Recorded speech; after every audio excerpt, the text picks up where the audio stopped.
Welcome back for another episode of Absolutely Fabulous. It's episode 53. Gillian, you're in a nice white room. Where are you? Yes, I am in yet another motel room in Adelaide for 3 days only. 1 day travel here, a couple of meetings tomorrow, 1 day travel home on Wednesday. That is if the plane flies, because today my plane was late and then it took me a very, very long time to get back to Adelaide because they are actively blowing things up at Woomera at the moment. So you're not allowed to fly into the protected airspace whilst ever they're doing active missions or testing or whatever the hell secret army business they do down there. So we took the very scenic route. We went right out like across Lake Eyre, when we usually just fly like straight across. We had to go out and around, and took an extra long time because of headwinds and all that sort of stuff. So usually here by 3:30 in the afternoon, got here at 4:30, got to my motel by 5. And yeah, and do you not see my T-shirt? This is a lovely T-shirt, merino wool from Bridget at Homestead Road. So I've been wearing it all day and it doesn't smell and it is so soft and not scratchy at all. So thank you, Bridget. I love it. Should have worn mine. You should have been matching. What have you been up to? Well, it's a very unique week because I actually let Gillian pick all the topics because I don't know where I've been and what I've been doing, but I've been flat out and my brain is deciding that it's not going to work tonight. So, and when did I pick those topics, Katja? 3 minutes ago. Yeah. We've done a lot of preparation, guys. I hope you enjoy it. So we'll just skip straight over mine, chit chat.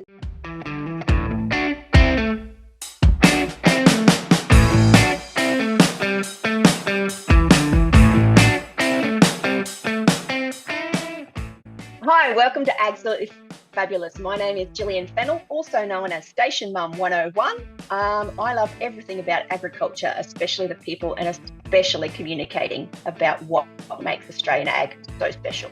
And I'm Katja Williams, a beef, cattle and cropping farmer, and I love all things ag, and I'm also known as the ultimate farm wife. Together, we are Absolutely Fabulous, and we are talking all things agriculture beyond the headlines. And we can't wait to give our opinion to you, and we hope you enjoy it. So let's get into today's episode.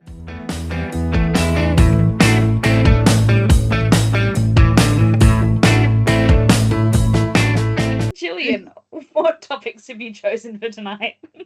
Well, we've got to talk about the Makeup Night. Tickets went live this morning at 6 a.m, $20, gets you into the exclusive makeup lesson. If you came to the bingo night, Alastair, our very flamboyant bingo host / makeup queen plus whatever else that he does, is going to teach us how to do actual makeup and not drag queen makeup. In case that was my pick, I really wanted to learn how to do drag queen makeup, but everyone's like, oh no, we don't want to do that. So we're just doing normal makeup for normal ladies, and it's going to be great and lots of saucy fun. So again, probably 18 plus, although depends on how broad-minded your teenage girl is or guy. If they want to wear makeup, I don't care. Sell more makeup to Alastair. It's going to be great. Just if you feel like your teenager could participate, that's up to your judgment. But yeah, he is pretty outrageous, and there will be some very interesting terms thrown around, no doubt. No doubt. It'll be incredibly entertaining for sure. Alastair is definitely our triple threat in everything that he does: farming, agriculture, makeup, public speaking, everything wise. The event you will see in our socials in the lead up. It's worth being on the social pages and watching out what we're going to do, because we would love for you guys to show us what your formal photos looks like, what your 80s and 90s glamour photos looked like. You'll see Gillian Hines on there. Your wedding photos with all the makeup and the big hair and the big dresses, especially if you got married in the 80s. Yeah. Let's do that. The biggest hair, biggest makeup photos you've got, let's post them and share them, because I'm going to get into the shipping container when I get home and find my glamour shot where I was 22 years old and I look like my mum. So yeah, show us your photos, and then we'll go to the makeup class with Alastair, and we will see how makeup has evolved over the years and how we can look fresh and glowing and just improve on what we already have. We don't need to cover ourselves up. We don't need to change our face. We will just learn how to do it properly with the minimum amount of products, and have a good time. Yeah, absolutely. If going into the drugstore or into Maya or something like that is overwhelming and you don't know where to start, then that's another reason to jump on. And it's another fundraiser for the Harvest Her Power Conference, which is coming up in February. So February 23rd to 24th here in Dubbo, New South Wales at the Taronga Western Plains Zoo. It is a follow-up to the event that we held earlier this year, empowering women in agriculture. It doesn't matter what part of your journey you are on in family farming businesses or agriculture abroad. This is about empowerment and skill setting and personal development, which is, I know, isn't a word we usually use, but there's so much assumed knowledge in agriculture and family farming businesses. This is the conference for you to come and work on yourself and those skills, not on the farm business. So we're fundraising. Yep. Something for you, not for the farm, because the farm gets enough. Thank you very much. Let's spend a bit of time on the important people in the farm, which is obviously the farm women, because we're pretty amazing. So yeah. Topic number 2, Katja. We are the backbone. Topic number 2. Big news for some elements of the industry over the weekend. The Nats have made their official declaration that they're walking away from net zero. So what does this mean for Australian agriculture? I've been busy on social media explaining to a lot of people that just because a lot of farmers vote for the Nats for a variety of reasons, that's none of really my business. It does not mean that they speak for Australian agriculture. Our representative body is the National Farmers Federation. They have not yet walked back any net zero promises or anything like that. I really don't think they will. I can't speak for them, obviously, but they have been committed to it right up until now.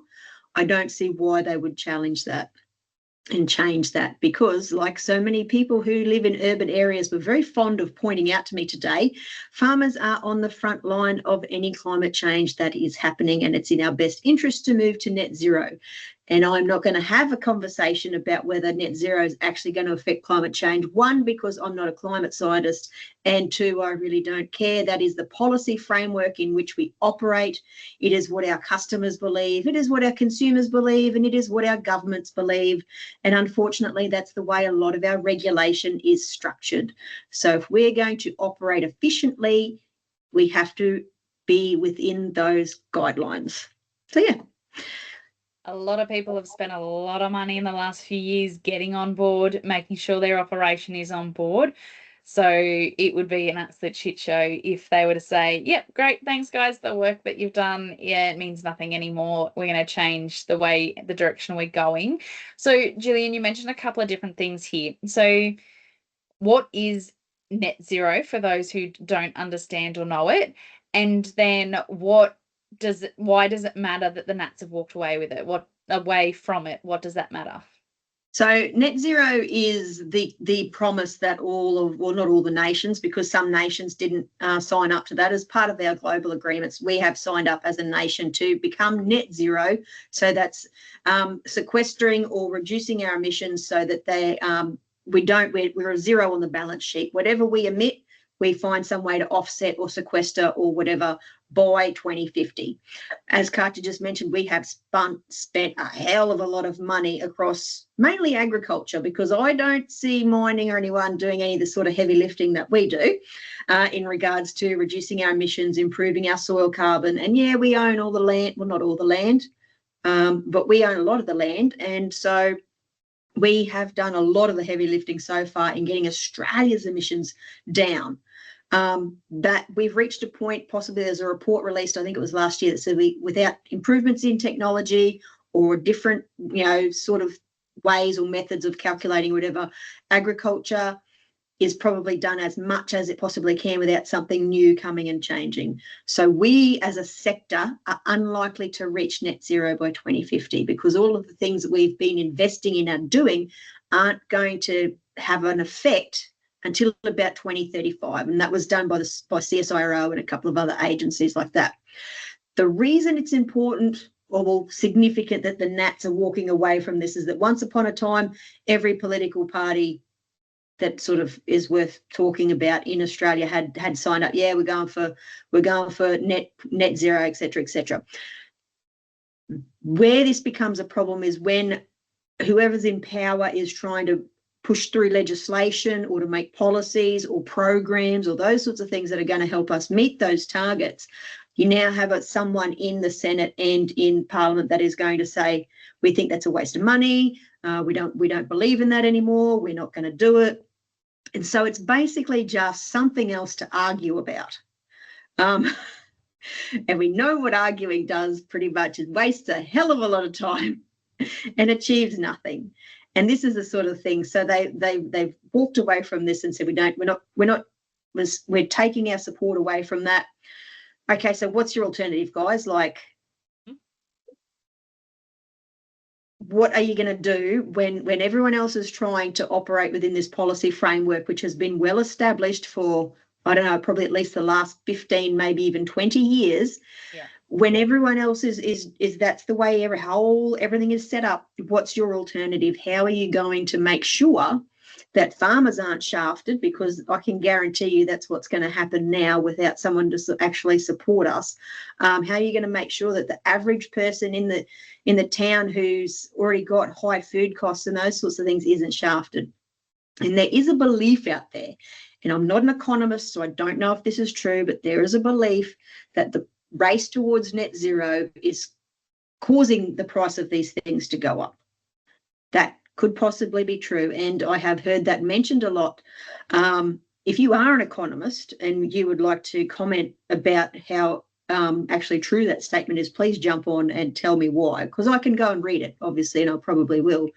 But it's one of those things I don't know enough about to say, yes, that's definitely true, or yes, that's definitely not true. I can see that, yes, increased regulation and changing the way you do business does lead to increased costs and impositions on business, especially primary production businesses like ours. But I can also see, on the other hand, that sometimes you are gaining efficiencies and getting higher production and that sort of thing from these methods. So I don't know. I really don't know. So, yeah, that's sort of why it's important. It's just muddies the waters. Like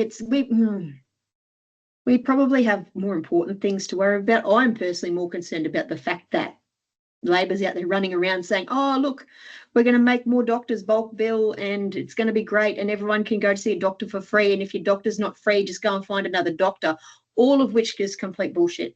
None of that is true. You can't just change your doctor. That is privilege in the extreme. Anyone who lives anywhere in Australia knows that's not possible. And doctors... Medicare hasn't kept up with how much it costs. Yeah. Like, they're not going to run at a loss. Yeah. Otherwise, we'll have 0 doctors. If you guys want to hear more on this, head back to one of our previous episodes where we cover this in a little bit more in depth, because we've got some GPs who are AgFabs who do listen and they did submit some questions and some opinions about this. So we have previously discussed it on the podcast, but I want to go back to topic and ask you, Gillian, do you think they are trying to do either something underhanded where they're creating a whole lot of hullabaloo in one area and then doing something sneaky around the other? Or do you think maybe they're feeling like they haven't had enough time in the media and so they're trying to create a story out of nothing, and in a few weeks we'll hear that they've been like, oh, we made a mistake, we'll take it back, we didn't really mean what we said? Is this the Nats or Labor? Because they're both very good at that game. All political parties are very good at those sorts of games. We had the T-shirt incident. I don't give a rat's. Like, yeah, it wasn't my vibe, our Prime Minister wearing a T-shirt, but I Like, totally missed that. I really have been like under a rock. I spend a lot more time online than you, and I talk to some very interesting people. So yeah, the Prime Minister wore a Joy Division T-shirt, which apparently is like some sort of punk rock band or something, and a lot of people got very upset because that's what the Nazis used to call their prostitutes or forced sex workers or something back in the day. So the very fact that there's a band called Joy Division, like, I don't know anything about punk rock history or anything like that. I'm not getting into it. I don't really give a rat's. So yeah, and the Prime Minister got off the plane from, I don't know, going somewhere doing something with the T-shirt on, and that upset a lot of people. And so we've had that little episode. Yeah, I'm really more concerned about the fact that people can't afford to live than what the Prime Minister actually wears, to be honest. Do you reckon this comes into a bit of a media storm as well, where they're not covering what probably they should have, what they used to coverage, what the information of what people need to know? Like, do you think it's sort of mainstream media is going a little bit magazine-y and they're just trying to sell tabloids? I think that's part of it. And I think the other thing that we really need to be aware of in industry is the EPBC Act that Murray Watt is trying to ram through at the moment. And again, ag is going to wear the consequences of this because we have control of the most of the land, and it is going to make our lives incredibly hard, unless it will make it really easy if you are a mine or a renewable energy project, because the minister of the day can simply go, oh yeah, that's significant project status, and just sign it off and go, hey, yeah, hell yeah, everybody, bulldoze those trees, clear it. We don't give a shit. Let's dig it up. Let's bulldoze it and, do whatever. So it's going to be industries like ours that are going to come under more regulation to make up for that. That's break down the acronym. And is this why I did see something on socials about people being like, oh, we should call the government, Burnham and Churnham or something like that? Is that something similar to this? Is that what people are getting fired up about?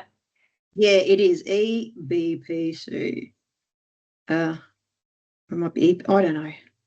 I say it so much, here it goes. It is the Environment Protection and Biodiversity Conservation Act reforms. And this is the result of the Samuel review in 2020. And it is a bin fire for agriculture, and does very little meaningful in the way to actually protect the things it needs to protect. You want to talk about making the price of food higher? Don't worry about 2050, worry about this. Yeah. This is going to have a bigger impact than any sort of net zero calculations or anything like this. So it's allegedly going to deliver stronger environmental protection and restoration. So if you've ever cleared a paddock for anything, guess what? They're going to be looking really closely at you. More efficient and robust project assessments and greater accountability and transparency in decision making. I have zero faith that will happen when the minister has the unilateral right to just sign off on anything that they feel like. So there's a lot of reasons about why this is bad, and anyone in ag should be really, really frightened, because what is the minister that is given these unpalatable jobs to ram down people's throats? You only need to look at what happened with live sheep. There was all the arguments in the world presented, economic, emotional, social, industry-wide, international relations, did not give a rat's ass, and they rammed it through, and look where we are now. And this is what concerns me about this particular minister and this particular act. So yeah, that's probably great answers. And remind us, if we don't agree, what do we do about it? So Murray Watt is the current minister for environment. And if you don't agree with it, you really need to get onto your local member. You really need to write, and not just your local member. NFF has been on the front foot about this since it's came up. So if you're a member of a state farming organisation, get onto them. Peak industry councils, NFF. The more voices and individual scenarios and those sorts of things that they have, the greater their case is. And and make sure you don't say we want to have the right to kill koalas or whatever. Like, just be reasonable and rational. There's so many things that are yet unknown and unanswered about this particular piece of legislation. Like, I've just got a really bad feeling it's going to be really bad for us. Yes. So hopefully it doesn't get pushed any further through. Hopefully it stays off the back of agriculture, and hopefully Murray Watt either comes to her senses or gets pushed out before she does any more. He. He. Jesus, Before he. I'm so. I should just roll into bed and call it quits for tonight. He should leave the party, please. Yeah, I don't think politics. he will, though. Leave farming and agriculture. Be very, very concerned that he's making his way up the ladder.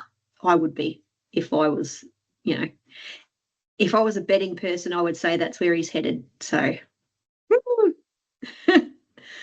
all right. Chit chat. Well, topic. Oh, chit chat. Want to chit chat? No, you got no chit chat. Let's just push through. I'm going to walk down to the servo in a minute and get a chocolate. So, because I'm not eating anything out of the mini bar, I don't have mini bar type money. So, I could make some chit chat up. Let me think. I did a solo episode with the Ultimate Farm Wife, wrapping up season 9. So season 9 is completed. It was an incredible series. I let my community know where I'm up to. So basically with the Ultimate Farm Wife, season 10 is rolling out. Season 10 is directly related to the Harvest Her Power conference. So it's past participants, so people who came to the conference this year, as well as some community members and some workshops and speakers who are coming to the next event in February. But basically I said, look, if you guys want the Ultimate Farm Wife to continue past season 10, I've got to have a season sponsor come on board, because I'm almost at 100 episodes. I've been doing it for 3 years on my own. Podcasts are free to listen to, but they're not free to make. And so really up to the point with the Ultimate Farm Wife that I need a sponsor on board to continue it, because you've got your program and subscription fees, you've got all your platform subscription fees, editor, social media. They all have programs and subscriptions these days, with taking on another farm this year. So 3 farms, 2 podcasts, an agricultural conference, 4 kids, 5 and under. Like, it's just a lot. So I've outsourced an editor for the Ultimate Farm Wife, as well as the social media team. So you could see the changes in that if you scroll back through the socials. So the costs have gone up, but also the time to put into it has gone up. So best way to support that, 5-star review, and get onto your friends and family or colleagues that you know who has a business who want to support podcasting, and go from there. Yep. And there might be something happening in that space next year with Farm Table, fingers crossed. If I can pull it off, big things are happening next year, Katja. It's going to be huge. But again, money poor, time poor, idea rich. We need wives. Would anyone like to come and be my wife so I can spend more time doing this stuff? All right, topic 3. I'll hand over to you though, but Carol Mudford from SHEDway. Yeah. On the Australian AgriFutures Rural Woman of the Year Award. You know her, don't you? Congratulations, Carol. Carol did come to this year's conference. She was actually Channel 1's +1. So it was so lovely to meet her, and her brother is actually Mark Mudford as well. So he is the auctioneer at the conference both this year and next year. And I can see from Gillian's face, you've just made that connection. I had no idea.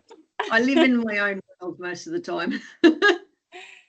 Carol has been doing incredible work for many years now, and I'm so glad that she has been the winner of the AgriFutures Woman of the Year Awards. So what Carol has been doing is working a lot with suicide prevention and mental health in the shearing sheds. Now, she is a shearer herself. I believe she's also a nurse.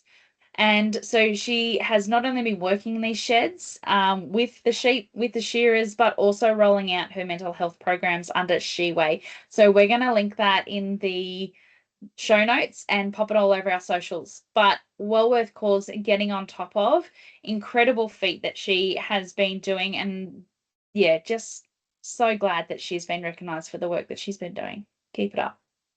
It is really hard. Like, and that's not to take away from any of the other incredible women from the state level or the ladies who went through the national level, but it is always really sort of heartening and, you know, exciting to see someone that you know and that whose work you've, you know, been a part of or experienced get a win. Like, it's always like, yay! Yeah. Such a beautiful So, yeah, person. that's great. Yeah. All right. Topic 4. I've had a week, had nearly 2 weeks of shenanigans. Are women too emotional to lead, do you think, Katja? No. Because I have heard this before. I have heard this so many times.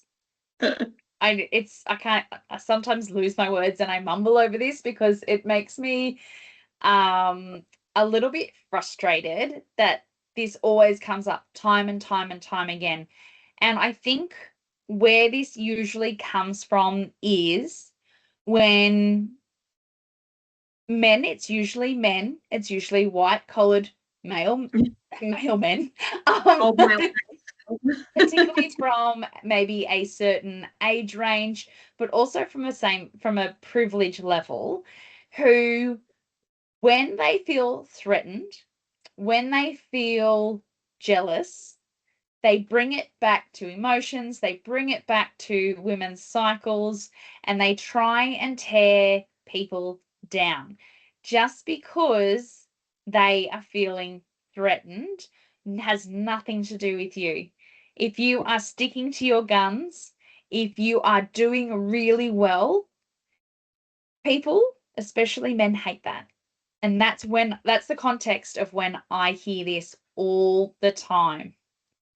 Yeah, it is. I usually hear it when men I'm in meetings with are acting like big babies. Yeah. And they have got such thin skins and they cannot stand to think that they might actually be wrong on some things. And they sort of take it upon themselves to put themselves in the position where they are the most, you know, strategic leader, because women can't understand because you're too emotional and you get too invested. And it's like, I'm not the one carrying on like a prawn. And so who is the one actually being too emotional in this scenario? And I see it a lot, and it is really quite disappointing. And, you know, not all men, needs to be said. Some are quite professional, but it also happens a lot where people are in positions of leadership and power and they've never been challenged before. And they immediately get very defensive and they go straight on the attack. And it's quite disheartening to actually see leaders carry on like that. So yeah, it is. There's a lot of people who aren't fit to lead because leadership is really, really hard and it is a really challenging thing to do. And it's not just leading like I do in an industry organisation, being a leader in your own community, being a leader amongst your peers, being a leader of a footy club. It's, you know, of a footy team, a netball team, a leadership, you know, it is a burden. It's also really rewarding when you get to sort of help people become their best selves, or you lead something into something being great. And some people just aren't suited for it. But what I see is a lot of people who aren't suited for it end up in those top positions. And that's where we get scenarios where they say shit like, women are too emotional, lead, they need to calm down, when they are the ones actually being a bit silly. So yeah, it is an interesting phenomenon, to say the very least. I also see it when, I'm going to say people, when people are trying to say, well, that we can't do it that way, whatever the policy is, whatever the action plan is, because that will impact these people over here, it'll impact that industry over there. And they say, that's outside our scope. You're being too emotional. That's outside our barriers So you don't, we don't need to worry about that. And the fact that you're being too emotional. Whereas I think a lot of the time in those, it's easier to say that than to consider that your plan or your motion forward has not been well thought out. Yeah, it's that stakeholder relationship and that strategic thinking. So like that is often hijacked by emotion. And so you want to achieve a certain goal. How is the best way to go about getting that? Is it by throwing your toys out of the pram and taking your bat and ball and going home and having a big sook? Or is it to say respectfully and quietly and privately, I don't like this thing that's happening and that you've done. Can we please talk about it and maybe have a bit of a change or a rethink? And these are why I think we should do these things, not constantly harassing and abusing and haranguing people, because that's going to get you nowhere. But unfortunately, again, in agriculture, it actually seems to work in a lot of circumstances until it doesn't.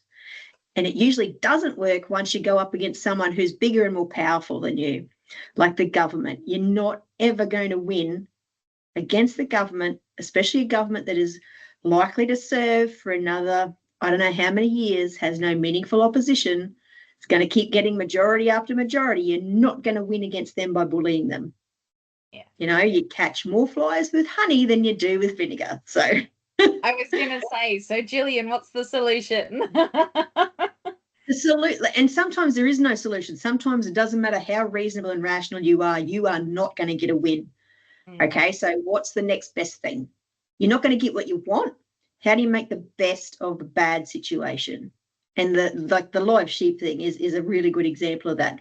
When it became apparent that we were never going to get a win, some people decided, okay, how can I leverage this? How can I get the best possible outcome or result for sheep producers around Australia, and not just sheep producers, but shearers, truckies, all this. So how can we're not going to get what we want. So what is the next best thing? What will we, how can I still help? And that is somehow seen as a failing and somehow is seen as giving up. But I think a lot of people forget that when you take on a job like an industry representative, whether it be at a state level or a national level, that your job is to get the best possible result that you possibly can. And that's not always going to look like winning. Yeah. Sometimes it's eating a shit sandwich. Like, nobody wants it, nobody enjoys it, but it's got to be done because it's the only thing available. So yeah, it's this. I understand wanting to win and I understand wanting to be right, but sometimes it doesn't get you the best result. And not being able to acknowledge that means you've been hijacked by your emotions and you're probably too emotional to be leading, if that's the way you're thinking. Very round circle. So guys, let us know what you thought of Gillian's topics tonight. Should she pick topics more often? I might put a bit more thought into them next time if I have to. We know it's a very busy time of the year and that there are other priorities that are taking place, but we miss you on our socials. So if you are listening to this episode, please give us a 5-star review. A 5-star review where you listen to your podcast, but also come over and say hi on the socials because we miss you. Yeah, ask us questions and tell us how wrong we are. We don't care. We're just engage. And I still got goodie packs at home. I've got to make the small child do a bit of slave labor and package them all up. So yeah, we do have stuff available, goodie packs, except for my goodie packs that are sitting somewhere between Alice Springs and Larrimba, because that package still has never been recovered. So God knows where the goodies for the conference have ended up. We'll have to order some more. But yeah, and we want your formal /wedding /high school graduation photos. Show us your big hair and your blue eyeshadow and your pale frosted pink lips, because that was all the go. Except when I graduated, everything was brown. There was no colour. It was just different shades of brown. Looked like I'd been through the mud. It was terrible. But yeah, I'll find my glamour shot and I'll find some of my formal photos and stuff and put them up for you. Yeah, we'll have to do a comparison, Gillian, for what it was like for you and me. The difference in the even the years between us. Yeah, that'd be awesome. We'll do that. And then we'll get Alastair to critique them. Yes, put up comments. Yeah. Until next time, guys, thank you so much for joining us, and we'll see you in the next episode. Bye.